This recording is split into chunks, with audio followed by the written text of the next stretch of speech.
Finding others to share this creative journey has both been instrumental to my wider success as an indie author and content creator, while also giving me a huge sense of companionship to keep going.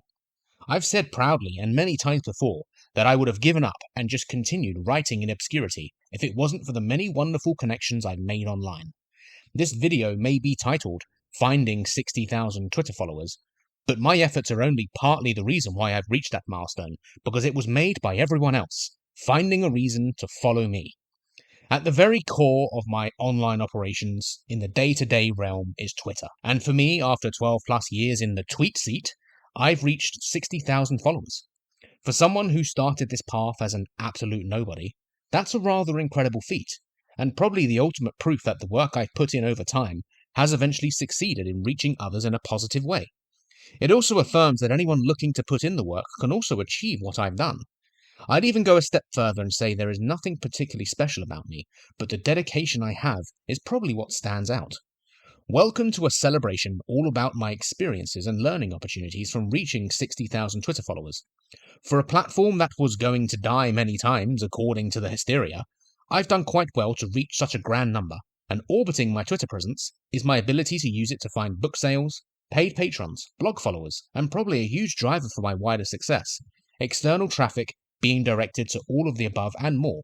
In fact, this video first premiered via my Patreon, which is stacked with similar content like this, where a wonderful community, tight-knit group of fellow creatives are signed up that keep me going, who all mostly found me via Twitter. Time and patience are your friend. Time may be one of the greatest commodities and measures for a creative, but the hard work and what you do with time really does matter.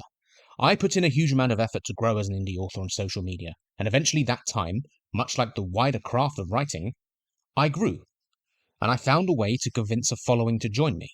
Now, every day there are pitfalls and reasons not to keep going on Twitter, much like writing, from self-doubt to writer's block to just not having the internal steam to keep going. From the sheer amount of negativity to simply not feeling heard, but much of that isn't really worth focusing on.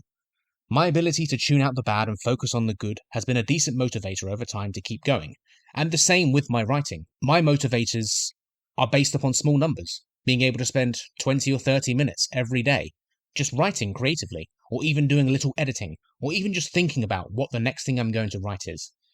How I have survived is defined by time, patience, and probably above most things, what I've said and haven't said on the platform. On the daily, I will mention the positive elements of being a writer while trying to mention stuff that others can relate to or converse about, while staying away from the negatives. I'll post stuff that tries to encourage or even build conversational bridges, as opposed to posting stuff that's just a mine for likes and replies or is divisive. You can get engagement and followers by simply being pleasant online, and that is very often overlooked. Freedom of speech takes many forms, but simply saying hello and wishing someone well is a part of that as well. I'll happily state now that the way you treat social media and being online will have a direct correlation to how you find success. It might take weeks, months, or even years to turn the needle towards good things, but it all begins with your attitude and desire to want success, while also being mindful of your own social media presence. Not giving up is a choice. Comparison is a huge reason for people to walk away or give up. And yes, every day people like to boast online. It is a popularity contest after all. But you can learn from the successful and watch how they behave, because someday that could be you with the world in the palm of your hands, and there will always be impressionable eyes watching. The good things others find aren't always worth comparing to what you find, because that will begin to steal joy from your experience. And any type of victory in creativity is worth celebrating. Above everything, seeing others succeed is proof that you can find the same, so just do your best to embrace it. It's another reason to build a social bridge. Don't be disheartened by small numbers in any creative walk of life, because with success, one has to start somewhere. And it is simply driven by consistent acts of finding small numbers or simply choosing not to give up. Showing up every day really does matter.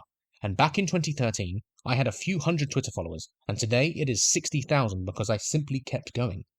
Maybe it wasn't at a fast pace, but any pace other than stopped will gradually reach a good destination that you can be proud of eventually. So how did I reach 60,000 Twitter followers? Patience, trial and error. Avoiding confrontation and controversy while always taking my endeavours online seriously.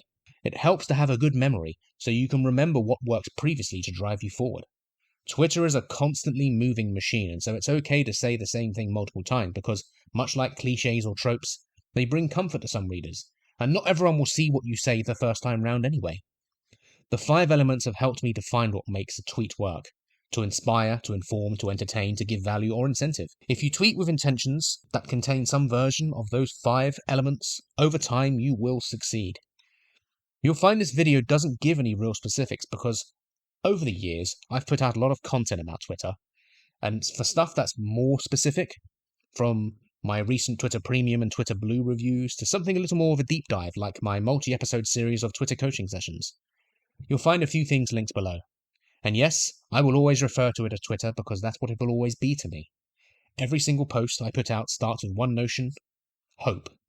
Hope that it will reach others in a positive way, and hope that it will perhaps brighten their day, and of course, hope that it could help me in some way also.